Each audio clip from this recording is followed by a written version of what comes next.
La semana pasada tuvimos la oportunidad de escuchar a través de Carlos esta experiencia tan penosa, cómo los líderes religiosos llegan al punto de tratar a Jesús como un emisario de Satanás, como alguien que ejercía capacidades extraordinarias, pero a través de Belcebú.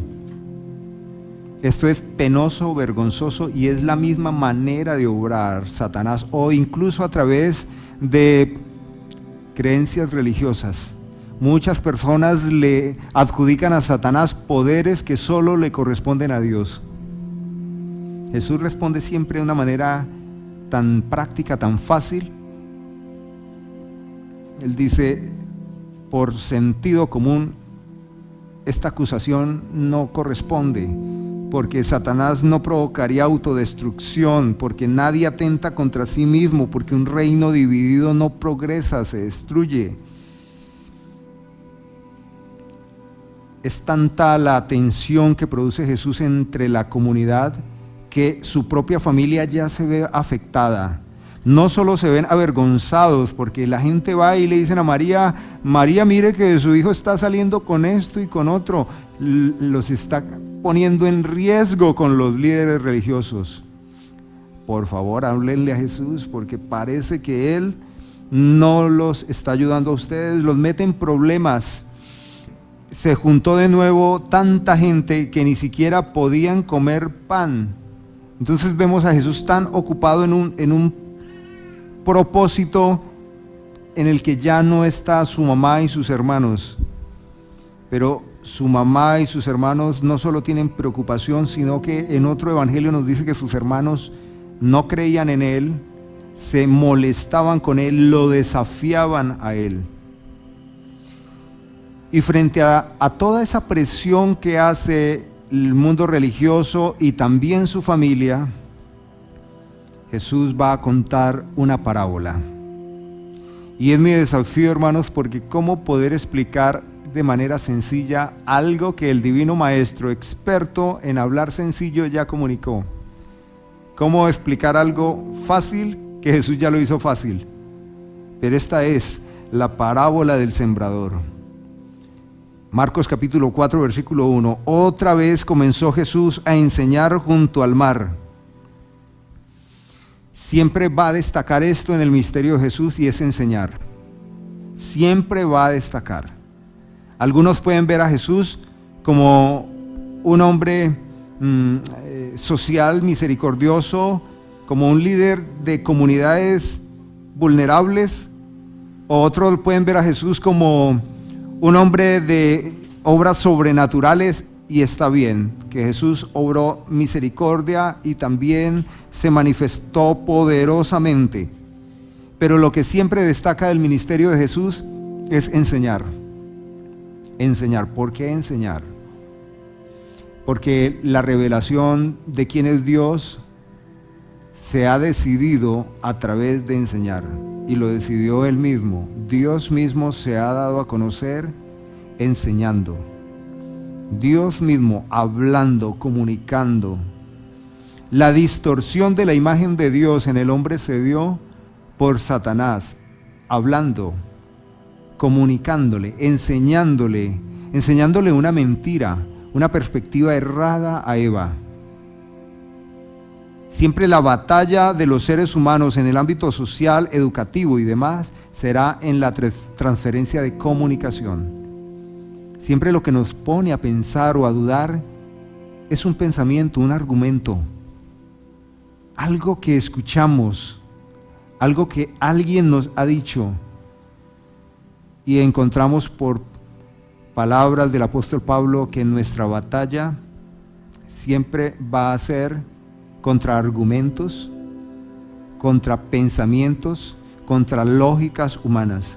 Esto es lo primero que vemos. Jesús siempre enseñando. Comenzó Jesús a enseñar junto al mar. Y se reunió alrededor de él tanta gente,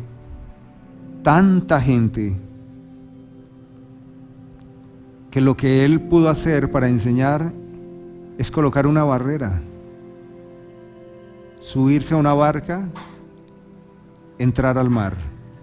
Todos los que hemos tenido la oportunidad de ir al mar sabemos que es difícil estar entre el agua y sostenerse porque las olas hacen esto y uno no tiene equilibrio y se cansa. Esto obliga a la gente a estar sentados en la playa y entonces Jesús poder libremente hablar, pero no tanto a las multitudes. El texto nos va a dejar ver que Él está interesado en formar a sus discípulos. Aprendamos esto, recordémoslo hoy. Debemos aprender, ser enseñables y debemos enseñar. Todo padre de familia que no enseña a sus hijos lo está lanzando a la enseñanza de otros, a la instrucción de otros. Aunque Jesús enseñó a viva voz fuertemente a todos, Él está centrado en la formación de sus discípulos. Él a lo suyo vino y sus discípulos tendrían otra misión.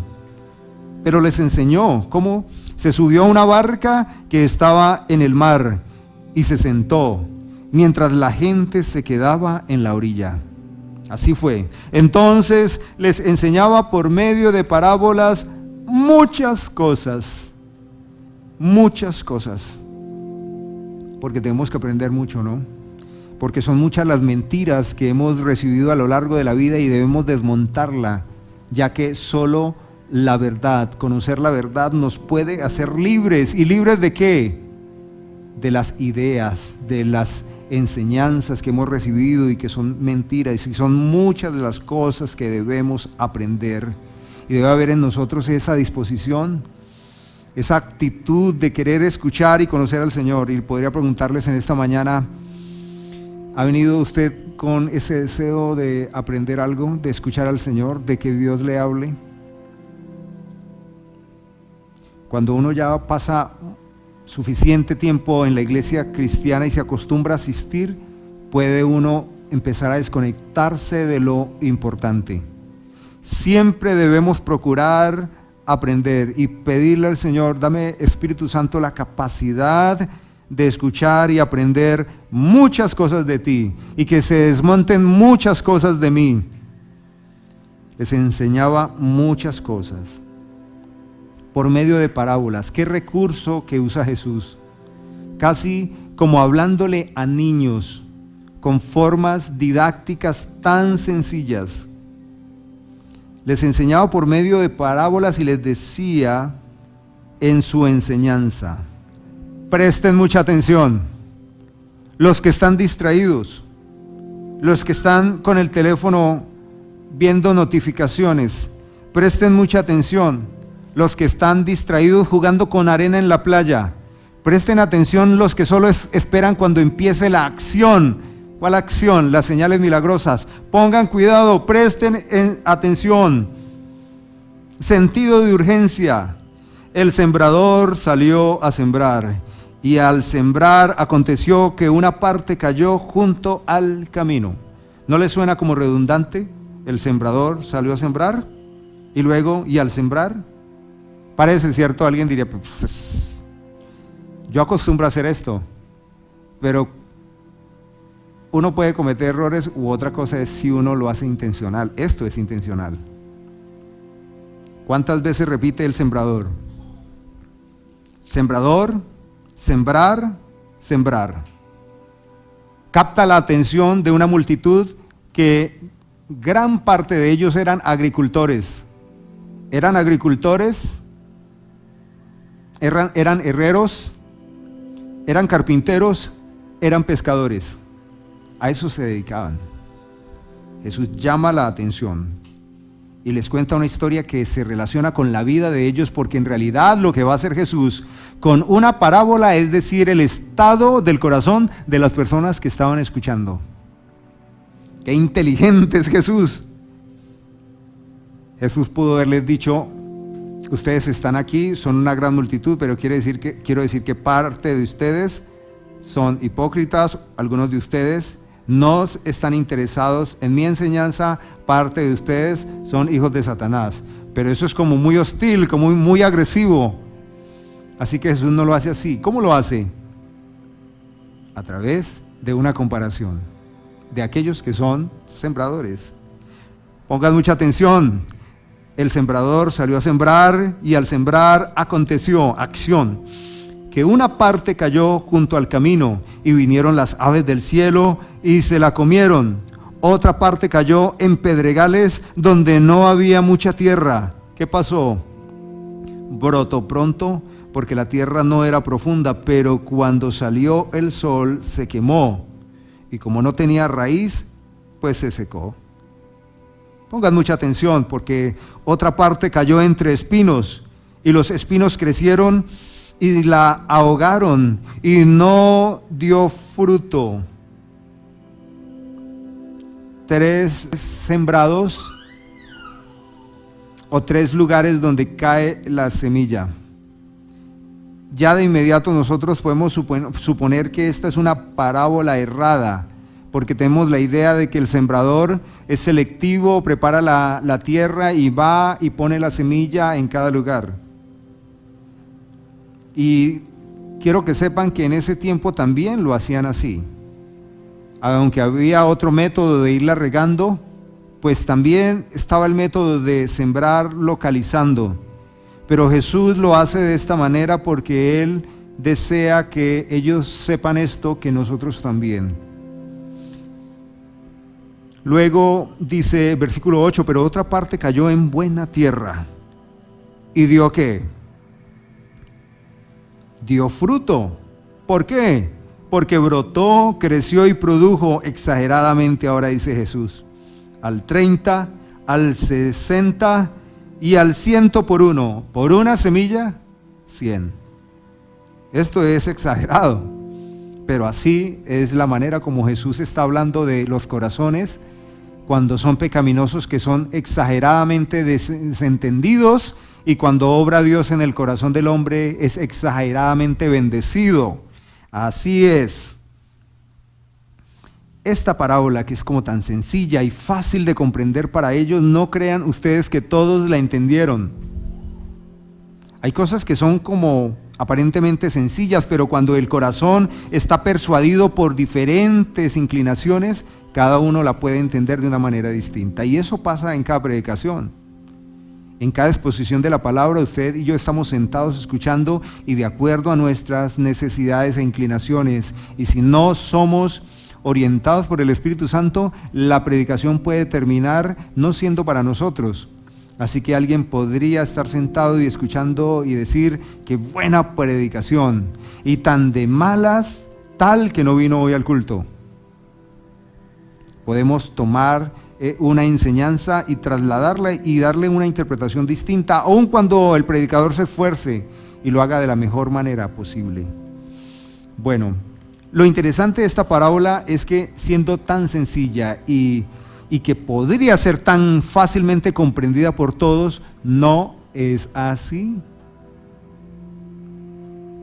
La toman como algo o insípido y preguntamos, pero ¿y esto qué? Esto es evidente. ¿Por qué nos dices esta parábola? Otros pueden pensar suspicazmente en qué hay detrás de lo que dice. Jesús sale con cosas, se aprovecha de las situaciones para maltratarnos, acusarnos. ¿Qué habrá querido decir? En un momento vamos a tomar la explicación que Jesús nos da de la parábola, pero mientras tanto vamos a seguir como continúa Juan Marcos. En el versículo 10 dice, cuando quedó solo, ¿quién? Los que estaban cerca de él con los 12 le preguntaron sobre la parábola y él les dijo, a vosotros os es dado saber el misterio del reino de Dios, pero a los que están afuera, por parábolas todas las cosas. Esto es grave lo que dice aquí. Para que viendo, vean y no perciban, y oyendo, oigan y no entiendan, para que no se conviertan y les sean perdonados los pecados. Bueno, la multitud lo rodea, él les cuenta la parábola y la multitud luego se va. Marcos nos dice si ellos se van después de que Jesús les da alimento, después de que Jesús les obra milagrosamente. Marcos no lo dice. Nos dice que en algún momento la multitud se fue. La multitud no pregunta a Jesús acerca de lo que Él quiere decir. Son los discípulos. Y la verdad es que Jesús le está contando esta parábola a la multitud para que ellos no comprendan el misterio. Pero también la está contando a sus discípulos para revelar un misterio que en la evangelización todos tenemos que reconocer. Que predicar el evangelio a veces es frustrante, porque como lo dijo Jesús, a veces los enemigos son los de la casa y el interés de un creyente es que su propia familia sea salva. Es increíble que llega un momento donde el ser humano se encuentra petrificado, fosilizado, cauterizado su corazón frente al evangelio y ya no hay vuelta atrás. Esto que dice Jesús y que lo dijo el profeta Isaías se conecta con lo que él ha explicado de la blasfemia contra el Espíritu Santo. Versículo 28 del capítulo 3. De cierto os digo que todos los pecados y las blasfemias, cualquiera que sean, les serán perdonados a los hijos de los hombres, pero el que blasfema contra el Espíritu Santo no tiene jamás perdón, sino que es reo de juicio eterno. Usted y yo debemos saber o entender que Jesús está diciendo que hay personas en esta vida que blasfemian contra el Espíritu Santo y no tendrán oportunidad, no tendrán perdón de pecados, no lo tendrán. ¿Quiénes son ellos? Son los que oyendo, escuchando la palabra de Dios, no la interpretan como Jesús la enseñó. Viendo la gracia, el poder, la misericordia de Dios, no la valoran. Y ciertamente algunos familiares pueden verle a usted y decir qué cambios ha tenido fulano de tal. ¿Cómo ha cambiado? ¿Qué testimonio? Pero esperemos cuánto le dura. Y buscará que usted peque, que diga algo malo, que cometa un error, para ellos decir, ¿sí ve? Ahí está el evangélico. ¿De qué le sirve ir al domingo a la iglesia y aplaudir y cantar? Sí. Pueden ver en usted el testimonio de la obra del Espíritu Santo y sin embargo no alaban a Dios. Pueden escuchar la palabra de Dios. Sobre todo creo que hay un juicio muy grande de Dios para esta última generación, porque no ha habido una exposición tan masiva de la palabra de Dios como ahora. La gente tiene alcance de la palabra de Dios. Incluso alguien puede decir, no me interesa ir a un templo, pero puede abrir su computadora y escuchar una buena predicación. No hay excusa y la gente no lo hace. Pues Jesús dijo, a vosotros os es dado a saber el misterio del reino de Dios. ¿Cuál es el misterio del reino de Dios? Que la paga del pecado es muerte, pero que Dios muestra su amor para con nosotros, que siendo aún pecadores Cristo murió, que la muerte de Jesucristo es suficiente, es eficaz, y que todo aquel que va a Cristo, Él no le echa fuera. Ese es el misterio, que no es por obras para que nadie se gloríe, que no es por obras como para que alguien no le alcance, que es un regalo de Dios y que se recibe por fe, y que la fe viene por oír. ¿Y oír qué? La palabra. Siempre hay un claro énfasis en la palabra, hermanos. Dijimos al principio que vemos a Jesús, los evangelistas se esfuerzan por dejar constancia en los textos que Jesús iba por el camino enseñando, iba por las aldeas enseñando, estaba en las sinagogas enseñando, entraba a las casas y comía y enseñaba, siempre enseñando.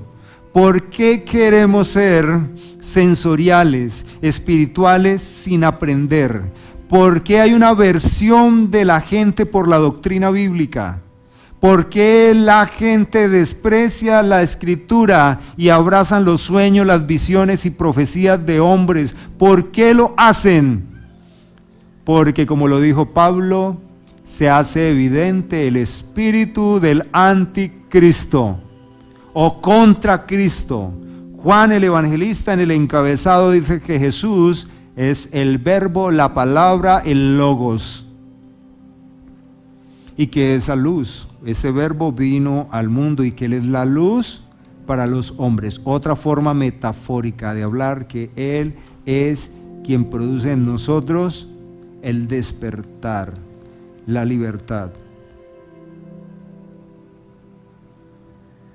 El misterio del reino de Dios, pero a los que están afuera, esta es una manera de decir de los que están afuera como aquellos que son espectadores, que tienen un interés de entretenimiento, un interés de experiencias, pero no de una transformación.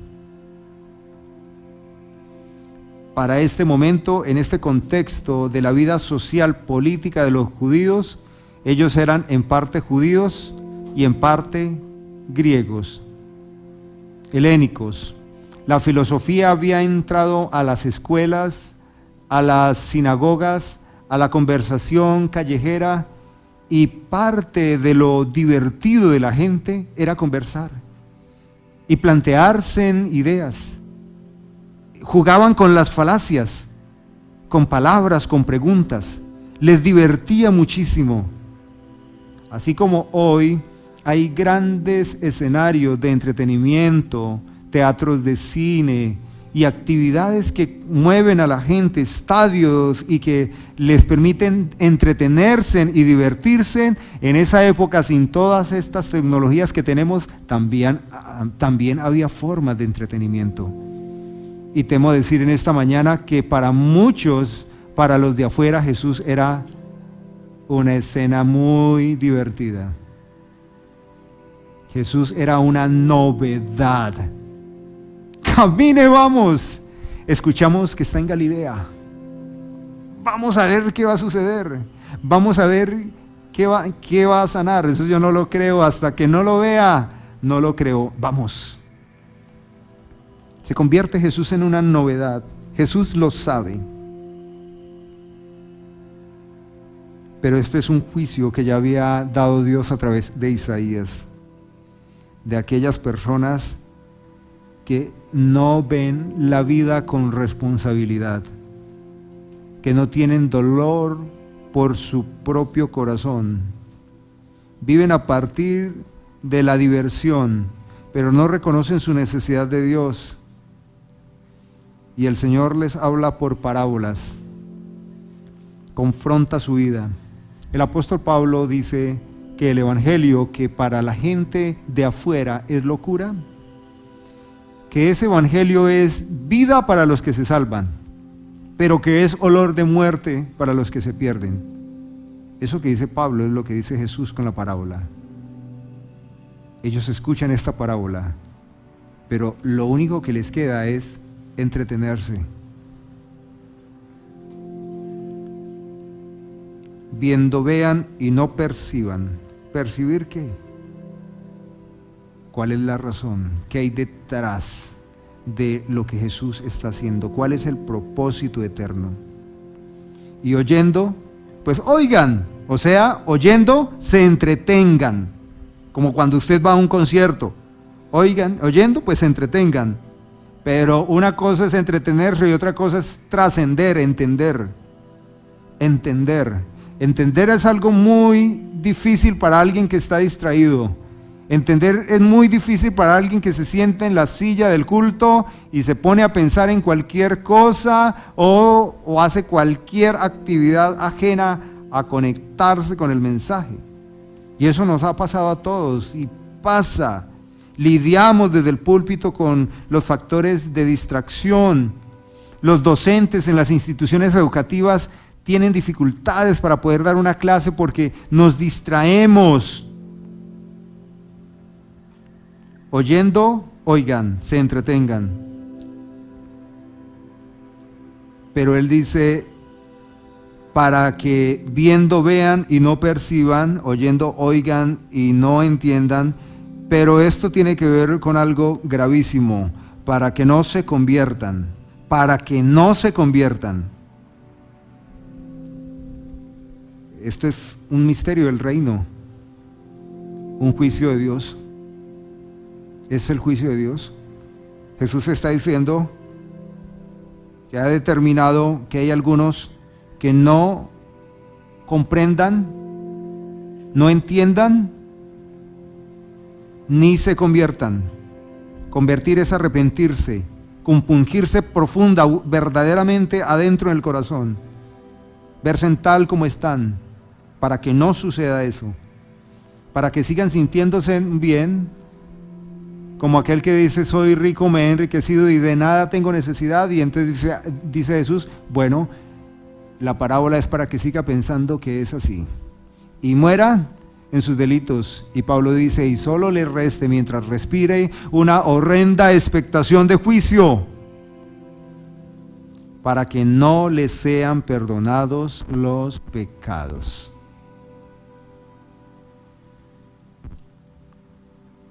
Para que no le sean perdonados los pecados.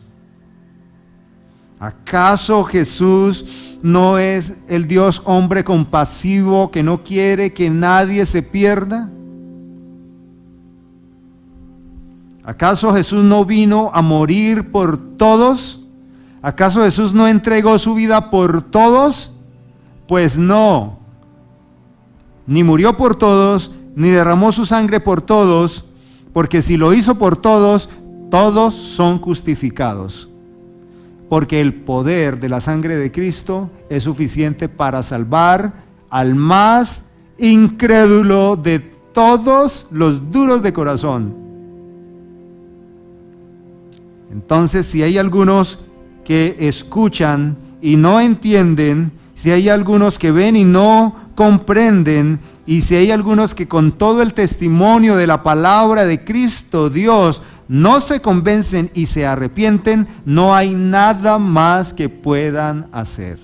No hay nada más que Cristo y la iglesia pueda hacer. Esto es, presten mucha atención, si después que una persona no recibe el Evangelio de Cristo, si después de que una persona tiene la oportunidad de intelectualmente conocer lo que Jesús hizo por él y conocer intelectualmente su condición de pecado, si después de eso la persona no está compungida de corazón y tiene arrepentimiento y va a Cristo, entonces no intente usted hacer nada más, porque no hay nada que le pueda persuadir. ¿Qué tal si pensamos en algún mecanismo, estrategia para ser buenos amigos, relaciones, porque las personas ya no creen a la palabra, pero pueden creer en nosotros? ¿Ha escuchado algo así? Eso lo escuchamos. Cuando dicen que no es necesario predicar con el texto bíblico, sino predicar ¿con qué? Con el amor, con el testimonio. Mire, sabrá el diablo muy bien esto, porque lo hace, que hay personas que odian a Cristo, pero son éticamente muy calificados. Buenos padres de familia, buenos jefes. Son personas que mueren y gente llora por ellos, porque dicen, esta persona le aportó a la sociedad, le dio, fue un gran ciudadano, fue un gran dirigente, y odian a Cristo. Si las personas no se convierten a partir de lo que es Cristo, no hay nada más para ellos, no hay nada que los vaya a convencer. Entonces, lo único que podemos comprender es que han incurrido en el mayor de los delitos, la blasfemia contra el Espíritu Santo. ¿Por qué? Porque la obra de Cristo es la obra del Espíritu Santo. Jesucristo obró su ministerio por la guía del Espíritu Santo, por la directriz del Padre. El que niega al Padre, niega al Hijo, lo dijo Jesús. El que no tiene al Padre, no tiene al Hijo. El que no tiene al Hijo, no tiene al Espíritu Santo. La única manera de reconocer a Cristo en su valor es que nos reconozcamos a nosotros en nuestra carencia. Así es. La única manera que busquemos a Cristo es porque nos reconocemos insuficientes. La única manera para que anhelemos la pureza de Cristo es porque nos veamos muy sucios. La única manera para que anhelemos el reino de los cielos es que nos veamos garapados a un profundo hoyo plagado de basura y de muerte. Y anhelamos ser rescatados, liberados de esa esclavitud y ser trasladados al reino de los cielos. Así que todo aquel que viendo a Cristo no lo abraza, no acude a Él, no hay nada más, no hay nada para Él. Y es ahí donde Jesús dice, para que viendo, pues se entretengan. Vean es, viendo, se entretengan.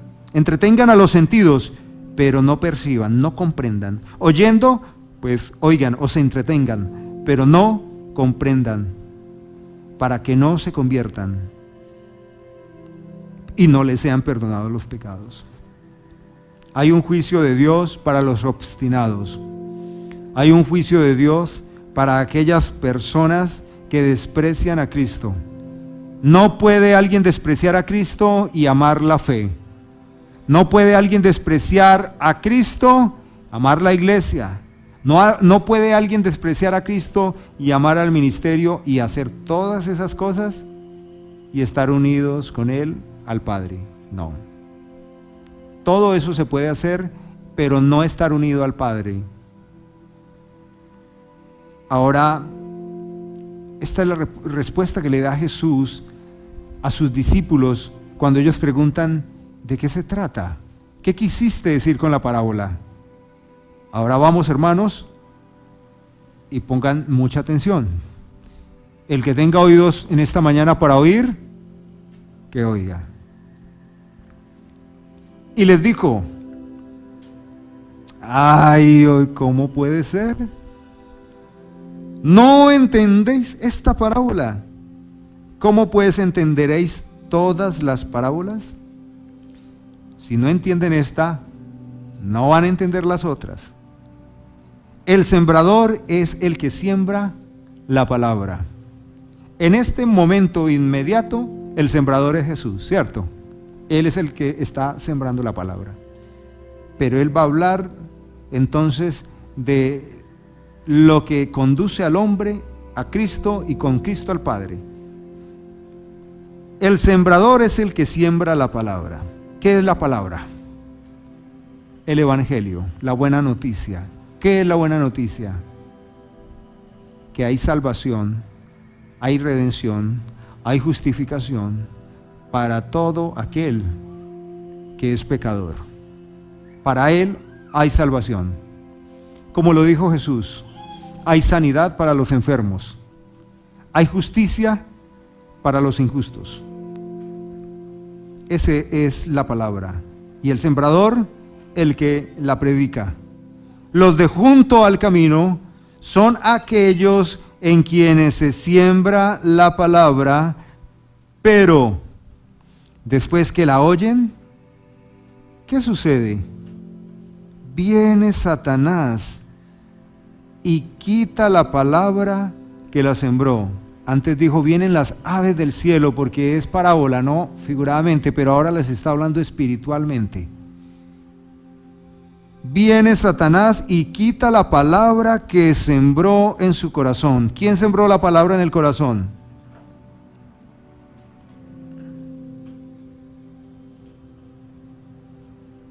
¿Cómo entendemos que Satanás puede robar la palabra que el sembrador puso en su corazón? Pues el ejemplo lo doy aquí con los que estamos. Cada domingo nos reunimos, cada jueves nos reunimos y escuchamos la palabra de Dios. Ahora, ¿cómo es que Satanás puede robar la palabra de alguien? Les doy un solo ejemplo y es suficiente. Jesús le pregunta a sus discípulos: la gente dice que yo soy Elías, otros dicen que soy Moisés, un profeta, el Mesías, ¿y ustedes quién dicen que soy yo? Pedro, lleno del Espíritu Santo, influido por el Espíritu Santo, le dice: ellos pueden decir eso, pero nosotros sabemos, yo sé, que tú eres el Cristo, el Mesías, tú eres el anunciado por los profetas, tú eres el David eterno, tú eres el Salvador, tú eres el Cristo, el Hijo de Dios viviente. Y Jesús le responde: muy bien, Pedro, has sido guiado por el Espíritu Santo. El Espíritu Santo sembró en Pedro esa certeza de esa verdad. Unas horas más tarde, Jesús les dice: muchachos, estoy un poco triste. La agenda que sigue es que voy a Jerusalén. En los próximos días voy a Jerusalén y me espera la muerte a mano de gentiles. Y Pedro, guiado por el espíritu malo, ya no guiado por el Espíritu Santo, sino por el espíritu malo, por Satanás, le dice: ¿y cómo se te ocurre, Señor? Estás pensando mal. Te necesitamos. Las cosas están saliendo bien. Mira que la gente te sigue, se escucha el Evangelio, estás sanando a los enfermos, estás ayudando a la gente. ¿Cómo se te ocurre? Tal cosa no suceda. Y lo que hace Jesús, guiado por el Espíritu Santo, es reprender a Satanás. Apártate de mí, Satanás, ¿me eres qué?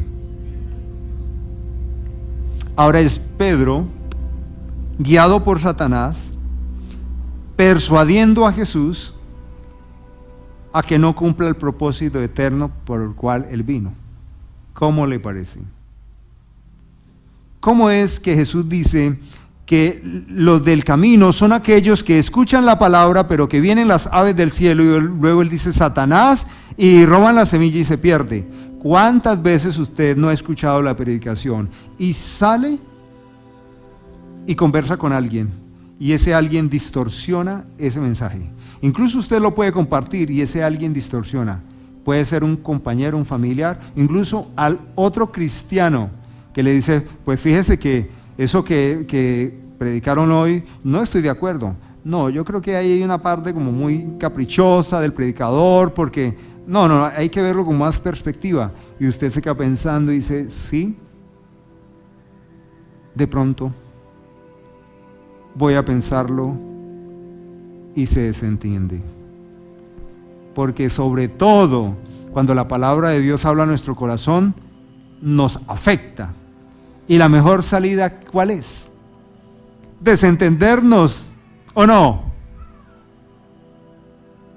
Cuando es la semilla sembrada en el camino, es Satanás, los espíritus diabólicos, a través de personas, o de pensamientos. Pero sin duda alguna, los del camino son una afectación ahí, al mensaje, a ese comunicado. Y nos puede pasar. Y usted tiene que identificar cuando la palabra le ha sido sembrada y hay un agente externo que está persuadiéndole a despreciarla. En el caso de los incrédulos, ellos escuchan el mensaje, pero fácilmente, como ellos están bajo el reino de las tinieblas, salen del culto, salen de la predicación y ellos dicen: tonterías. Estuvo bonito la música, estuvo bonito la gente, rica las galletas y todo, son tonterías, son religiosos. Esos son paradigmas, son religiones. Tenga en cuenta que cuando Satanás ataca con un pensamiento a alguien, lo hace de una manera muy inteligente y muy afilada, muy inteligente, que parezca verdad, que parezca obvio. De esa manera lo hace. Y luego dice Jesús: de igual modo, los que fueron sembrados en pedregales son los que al oír la palabra, al momento la reciben ¿con qué? Con alegría, con gozo. ¡Qué bonito! Y que yo no había escuchado esa predicación. No había escuchado. Oiga, qué interesante, me hizo pensar. Tienes razón, yo tengo que hacer estos cambios, tengo que buscar a Dios. No, es que lo voy a hacer desde hoy mismo. Desde hoy mismo. Son esas personas que cuando dicen alguien necesita oración, de una vez la levantan. Son esas personas que a todo lugar que van hacen una misma oración de fe. Son esas personas que se emocionan fácilmente y le dicen a todo sí. En el momento como que expresan gozo. Pero ¿qué pasa con esas personas que no tienen raíz en sí? No tienen raíz. Por eso no se mantienen firmes. Y por eso, cuando viene la tribulación o la persecución por causa de la palabra, tropiezan. Creo que todos los cristianos que llevamos tiempo hemos conocido a alguien que asistió 2, 3, 4 meses a una iglesia. Muy contentos, muy animados. Y de repente uno los deja de ver y no supo más de ellos. No supo más. De repente usted se encuentra con esas personas, los saluda y de pronto tienen pena o alguna cosa y le pregunta: ¿qué pasa? No te volví a ver. ¿Qué responden?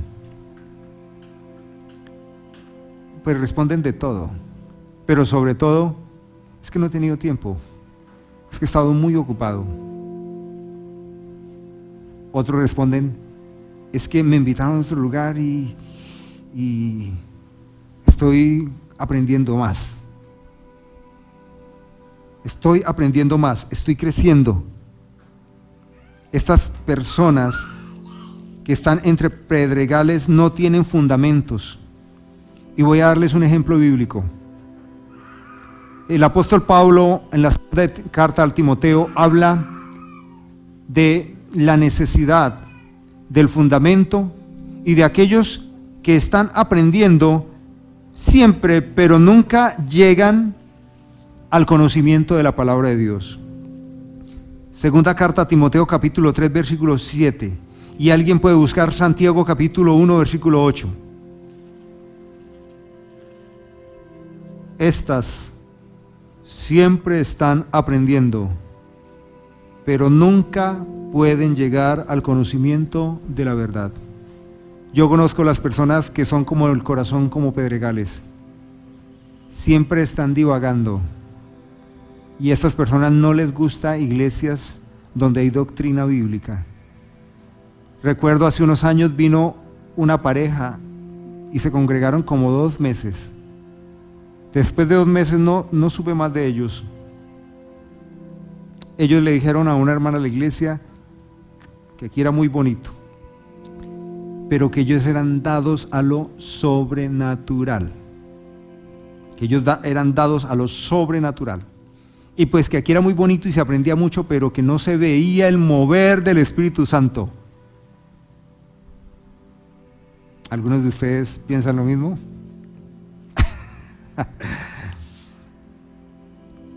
Sí. Esas personas son las del corazón entre pedregales.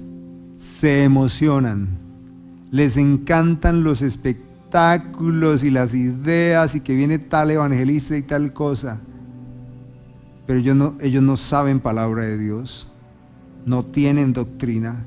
Cuando ellos están hablando con un testigo de Jehová y con un unicitario y con un trinitario y les parece como que todos somos cristianos igual, incluso con un católico y demás, un romano, ellos no disciernen, ellos no tienen fundamento. Y por eso fácilmente les suceden cosas malas, como a todos nos suceden cosas malas, y ellos pueden tener otras opciones. porque ellos no son personas estructuradas. Es importante recordarnos que el Evangelio nos estructura, porque si algo hizo el pecado fue destruir el fiel razonamiento del hombre. ¿Cómo es la lógica de Satanás? Con que Dios ha dicho, distorsionando la coherencia, la verdad. Eso es lo que hace. ¿Nota usted que entre las personas que son como el camino, que la semilla se tira y Satanás las toma, y las personas que son como pedregales se parece? La segunda carta de Timoteo, aquí mismo en el capítulo 3, nos describe toda esta realidad, y lo voy a leer. También debes saber que en los últimos días vendrán tiempos como peligrosos.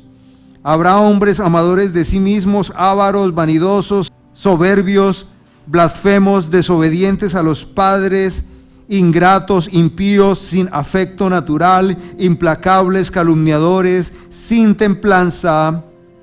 O sea, ellos ambivalentes, implacables, calumniadores, sin templanza, crueles, enemigos de lo bueno, traidores, impetuosos, engreídos, amadores de los deleites más que de Dios, que tendrán apariencia de ¿qué?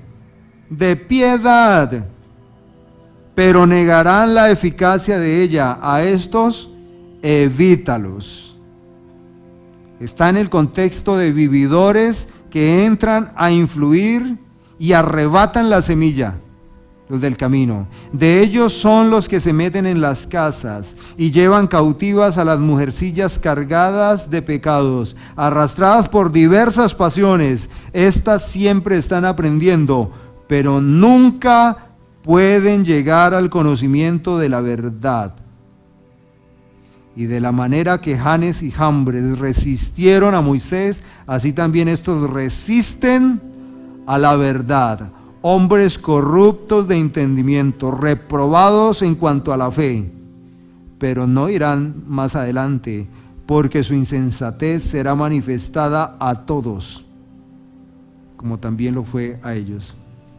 Esta es la realidad del corazón que es como el camino, y del corazón que es como entre pedregales. El del camino, pues se lo roban Satanás a través de todos estos vividores. Y los de pedregales, pues ellos son el objeto de Satanás, porque ellos se alimentan del entretenimiento. Esto es lo que sucede. Santiago capítulo 1, versículo 8, ¿qué dice? Hebreos Santiago. No piense, pues, quien tal haga que recibirá cosa alguna, ya que es persona de doble ánimo e inconstante en todos sus caminos.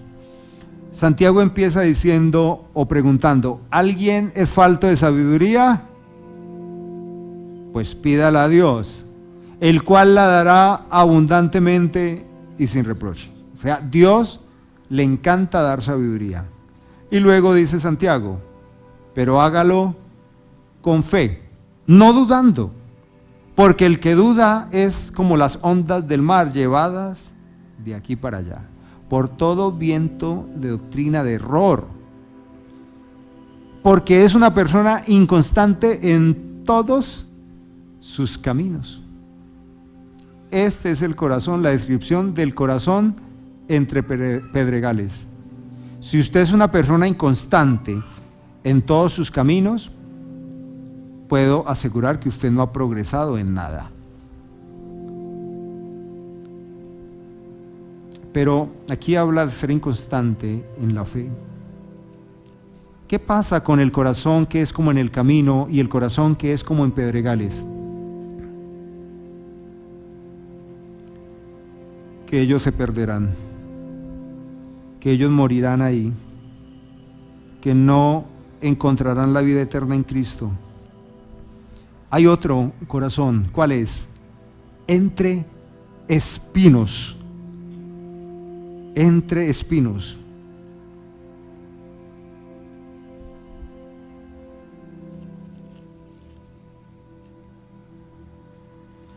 Los que fueron sembrados entre espinos son los que oyen la palabra. Pero, ¿qué pasa? Los afanes de este siglo. ¿Cuáles son los afanes de este siglo? Rápido, usted fácilmente puede describir ya cuál es el mayor afán de este siglo en este momento. La economía. Sin ser avaro, ya es un gran afán, ¿o no? Porque una cosa es que el que es avaro, pero sin ser avaro ya es un afán de esta vida. Pero los afanes de este siglo, y otra cosa, el engaño de las riquezas.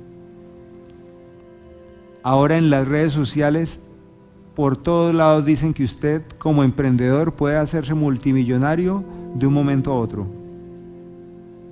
Pero si entrevistan a un verdadero multimillonario, le va a decir que eso no es posible. Eso no es posible. La palabra de Dios dice que el que quiera enriquecerse rápidamente, solo caerá en desgracia. Solo caerá en desgracia. Porque si usted quiere de manera honesta, legal, crear un capital, va a tener que pasar muchos años siendo muy constante y demás. Los afanes de este siglo le conducen al engaño de las riquezas y luego las riquezas lo llevan a las codicias de otras cosas. Y eso entran y ahogan la palabra y la hacen infructuosas. Es muy fácil comprender que las personas no tienen tiempo para los hábitos de fe. No tienen tiempo para orar, no tienen tiempo para meditar en la palabra de Dios, no tienen tiempo para estudiar teología sistemática los jueves en la noche, no tienen tiempo para ir el domingo a la iglesia. ¿Por qué?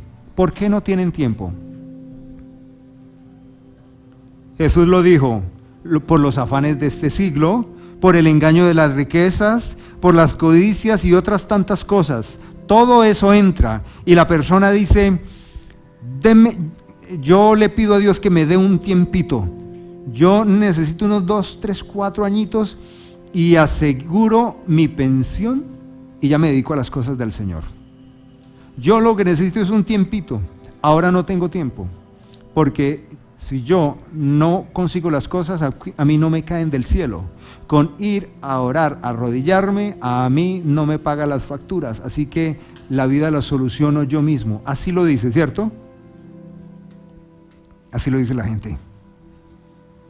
Esas personas van a ir al infierno, hermanos.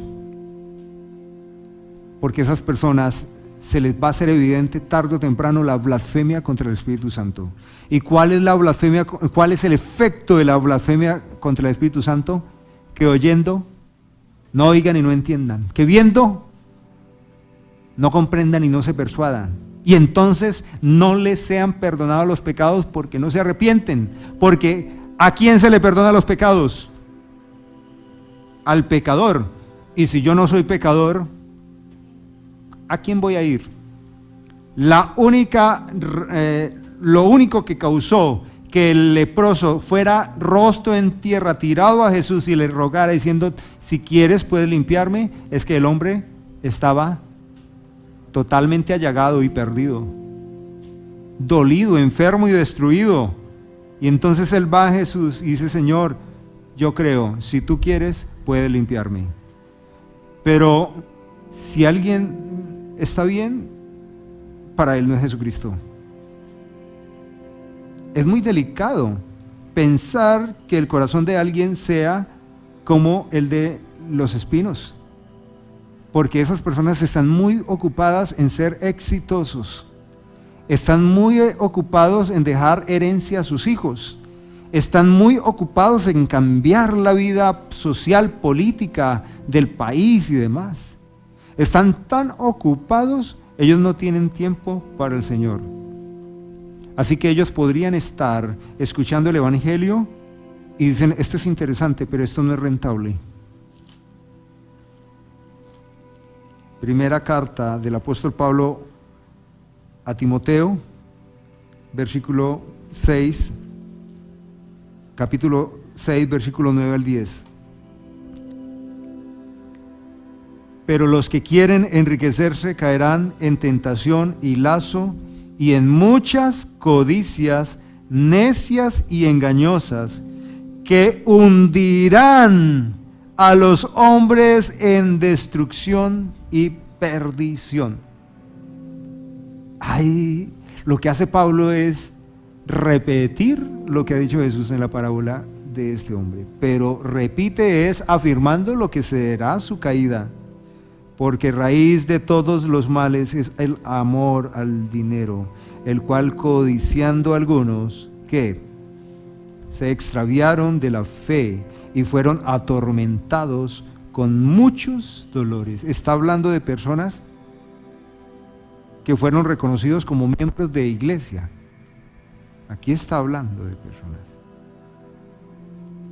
Oro al Señor para que todos ustedes siempre tengan más que lo necesario, porque no hay nada más bonito que tener lo que uno necesita y un poco más para compartir con los que tienen necesidad. ¿Cierto que es bonito? Oro para que eso suceda. Pero no oro para que usted se llegue a desviar, se llegue a destruir. Porque algunas personas asisten a una iglesia porque sienten que cuando llegaron a Cristo su vida cambió para bien. Y están ahí y dan el testimonio y dicen, cuando yo llegué a Cristo mi vida cambió. Pero de repente entra un proyecto multinivel, entra un programa de emprenderismo, lo que sea, se vinculan a eso y dan un salto grandísimo. ¿Y luego qué pasa? Ellos internamente hacen una comparación. Cuando no era cristiano, estaba muy mal. Cuando llegué a Cristo, mi vida cambió para bien. Pero ahora estoy súper bien, bendecido y en victoria. Pero ese bendecido y en victoria ya no tiene nada que ver con el Evangelio, no tiene nada que ver con Cristo. ¿Será que el corazón se puede desviar fácilmente? ¿El corazón de ellos o el nuestro? Nos podemos desviar, hermanos. Ese es el juicio de Dios. Y esta parábola no es miscelánea, no es como que Jesús está entreteniendo a las multitudes, como muchos de ellos percibían, sino que Jesús ha confrontado una acusación gravísima. Esta gente que ya estaba condenada, cauterizada, ellos, porque recuerdan que cuando Juan el Bautista empezó a predicar y a llamar al bautismo, los evangelios nos dicen que los mismos líderes religiosos acudían a ser bautizados por Juan, y eso tiene una apariencia de piedad, de humildad, de nobleza. Pero no era así. Y ahora ellos mismos acusan que Jesús es un engendro de Satanás y que por el poder de Satanás está haciendo caridad. No lo escuchen. Él los va a vincular a ustedes en cosas ocultas. Ahora Jesús mira a los ojos a sus discípulos y les dice, ellos dicen eso porque algunos de ellos son solo como caminos donde mi semilla no va a dar fruto. Algunos de ellos son como pedregales donde se emocionan. Por poco y me persuades, pero ellos no se reconocen como necesitados. Y otros están tan entretenidos, que ni siquiera me escucharán a lo largo de mi ministerio. Voy a terminar para ustedes acentuando la razón de esta parábola, porque el objetivo de Jesús, hasta donde puedo notar, es que Jesús quiere que sus discípulos sepan que ellos serían los sembradores, los predicadores de la semilla de Jesús, pero que en el camino se encontrarían con esos 4 tipos de personas. Sin embargo, antes de terminar, quiero decir con gozo que usted y yo somos el último de los terrenos del que él habla en la parábola. Y los que fueron sembrados en buena tierra son los que oyen la palabra, la reciben y dan ¿qué? A 30, a 60 y a 100 por uno. Maravilloso. Oyen la palabra y la reciben. Aquí el término recibir es hacerla su vida. Es mi vida. Cuando yo digo que soy cristiano, lo que estoy publicando es que soy discípulo de Jesús. Cuando digo yo soy cristiano y me congrego en la vid, la iglesia que Dios desea, yo me estoy identificando públicamente con esto, que soy discípulo de Jesús y que mi familia espiritual es esa iglesia que reconoce al Señor y que vive bajo los estándares de Dios, la iglesia que es Dios el que desea. Una cosa es la iglesia que yo deseo. ¿Cómo es la iglesia que usted desea? ¿Cómo es la iglesia que yo deseo? ¿O cómo es la iglesia que Dios desea? ¿Cómo es la iglesia que Dios desea? Es una iglesia bíblica.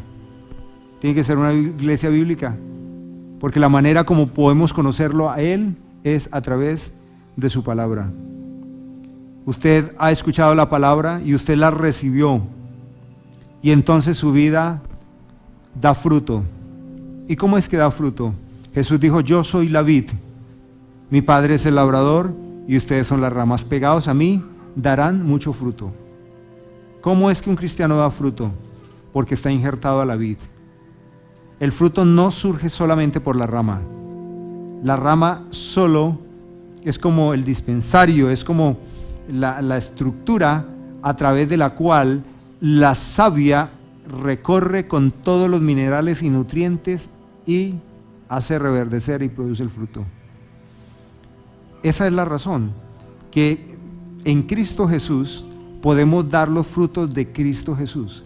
Él produce en nosotros el querer como el hacer por su buena voluntad y damos frutos. Entonces nos damos cuenta que somos ministros de Él. ¿Y qué es ministros? El sembrador. Usted es sembrador del Evangelio. Y no se va a frustrar porque le predicó y sembró la semilla a gente que es como el camino. Deje que los impíos sean engañados. Dice Pablo que ellos, los impíos, van de mal en peor. ¿Cómo? Ellos van engañando, pero a la vez que son engañados. El que es como en el camino, Satanás lo engaña, le roba la semilla. Sí, porque él también se engaña a sí mismo y engaña. El que es como entre pedregales, él nunca estará interesado en estudiar seriamente las Escrituras. No, para esas personas van a ser los programas divertidos. El que es entre espinos ni asistirá a la iglesia. ¿Por qué? Porque está siempre ocupado, no tiene tiempo. Pero el que recibe la palabra es una persona ya activa en el reino de los cielos. Terminamos con Jueces capítulo 2. Voy a leer desde el versículo 11. Solo anótelo, pero escúchelo. Solo escúchelo. Y lo voy a leer porque es dramático. Después los hijos de Israel hicieron lo malo ante los ojos de Jehová y sirvieron a los Baales. ¿Cuál es el contexto? Pues que ya entraron a la tierra prometida. Y Dios les dijo: les voy a dar todo esto. Háganme un favor. Y se purifican. Y van a sacar a todas las aldeas, a las naciones, a la gente de Canaán, porque esta gente es pagana. Ustedes no van a dar sus hijas a ellos, ni ellos no se van a entremezclar, porque si lo hacen, ellos los van a corromper. Van a destruir los altares y todo, porque esta es la tierra mía que yo les doy a ustedes. Y yo voy a estar con ustedes. Y este es el cumplimiento de mi promesa. Ustedes lo van a hacer. Pero después los hijos de la gente de Israel hicieron lo malo ante los ojos de Jehová y sirvieron a los Baales. Dejaron a Jehová, el Dios de sus padres, que los había sacado de la tierra de Egipto, y se fueron tras otros dioses, los dioses de los pueblos que estaban en sus alrededores. No podía haber eso alrededor. Tenían que destruir eso. Los afanes, las distracciones. Y los adoraron, provocando la ira de Jehová. Dejaron a Jehová y adoraron a Baal y a Astarot. Se encendió entonces contra Israel el furor de Jehová, quien los entregó en manos de los salteadores, que los despojaron, y los vendió en manos de sus enemigos alrededor, a los cuales no pudieron ya hacerle frente. Por donde quiera, esto es triste, por donde quiera que salían los israelitas, la mano de Jehová estaba contra ellos para mal, como Jehová había dicho y se lo había jurado, y se vieron en una gran aflicción. Jehová levantó jueces que los libraban de manos de quienes los despojaban, o sea, sembradores. Pero tampoco oyeron a sus jueces, los sembradores, sino que fueron tras dioses ajenos, a los cuales rindieron culto, adoraron. Se apartaron pronto del camino, o sea, del mensaje en que anduvieron sus padres, que obedecían a los mandamientos de Jehová, a la palabra. Ellos no hicieron así. Cuando Jehová les levantaba jueces, Jehová estaba con el juez, o sea, con el sembrador, y los libraba de manos de los enemigos mientras vivía aquel juez que representaba la palabra de Dios, porque Jehová era movido a misericordia al oír gemir, el gemido de ellos, por causa de quienes los oprimían y los afligían. Pero dice lo siguiente: acontecía que al morir el juez, el sembrador, ellos volvían a corromperse más aún que sus padres, siguiendo a dioses ajenos para servirlos e inclinándose delante de ellos. Qué cosa tan... No se apartaban de sus obras ni de su obstinado camino. Entonces se encendió pues la ira de Jehová contra Israel y dijo: por cuanto este pueblo traspasa mi pacto que ordené a sus padres y no obedece a mi voz, la semilla, tampoco yo volveré más a expulsar delante de ellos a ninguno de las naciones que dejó Josué cuando murió. Satanás, las aves que roban la semilla, los pedregales, los espinos, todo en contra de ellos. Así quería probar a Israel si procurarían o no seguir el camino de Jehová, andando en él como lo siguieron sus padres. Por esto dejó Jehová a aquellas naciones sin expulsarlas de una vez. No las entregó en manos de Josué. Y cuando vino Jesús al mundo, Israel estaba en manos de sus opresores. ¿Y cuál era la condición de los israelitas? Igual. Estaban en manos de sus opresores, pagaban impuesto al César, escuchaban la semilla del sembrador y la despreciaban, al punto de decir que ese sembrador era hijo de Satanás. Así que lo que Jesús le dice a sus discípulos es esto: mire, ellos han reaccionado así porque ellos son reprobados. Ellos reaccionan así y no tendrán perdón de pecados. No solo escuchan la palabra, sino que verán mi camino a la cruz, y estando ahí en la cruz, viendo la obra eterna de redención, la burlarán. Jesús les siembra la semilla y también Él es la semilla de vida, y Él va a la cruz y todos ellos lo ven, se ríen, lo escupen, se burlan, lo desnudan, lo golpean, lo ultrajan, reventados de la risa, blasfemos contra la obra del Espíritu de Dios. ¿Dónde están ellos? Ya Jesús los dijo. Sus pecados no son perdonados, no se arrepienten e irán al infierno. ¿Acaso la disertación es mía? No, es lo que Jesús ha enseñado a sus discípulos, que muchos son llamados y pocos son escogidos. Que ustedes, hermanas y hermanos, y yo predicamos el Evangelio y probablemente de 4 personas, solo una responda. Casi que en cada esquina de Neiva ya hay una taberna, una discoteca o un lugar donde venden trago o vicio. Pero iglesias casi no. Y aún en las iglesias y dentro de las iglesias, ¿cuántos son oidores olvidadizos? Por lo menos les dejo esta tarea, hermanos.